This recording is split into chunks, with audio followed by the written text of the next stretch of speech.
ఏవండోయ్! ఈ మధ్య ప్రతి 2, 3 ఏళ్లకి ఒక హెల్త్ కంప్లెయింట్ ఉంటోంది. ఏంటది? పైల్స్.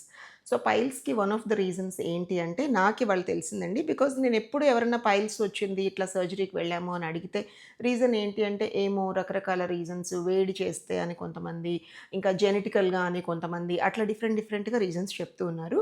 బట్ ఇవాళ ఒక ఫేమస్ గ్యాస్ట్రో ఎంట్రాలజిస్ట్ అండి, డాక్టర్ గారు చెప్పిన రీజన్ వింటే షాక్ అయిపోయాను నేను. And very important. మీతో షేర్ చేసుకోవాలనిపించింది.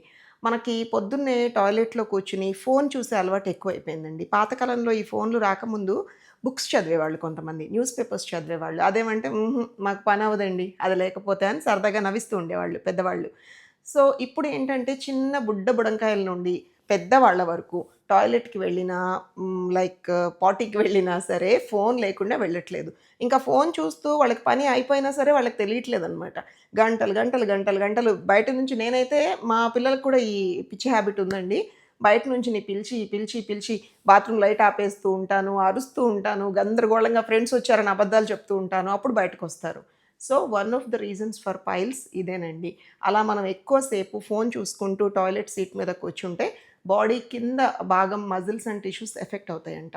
దానివల్ల కూడా పైల్స్ వచ్చే ప్రమాదం ఉంది. సో, జాగ్రత్త గైస్. బ్యాడ్ హ్యాబిట్ అయినప్పుడు మెల్లగా దాన్ని తగ్గించుకుంటే బెటర్ అనేది నా అభిప్రాయం. అవును అని మీరంటే కామెంట్ చేయండి.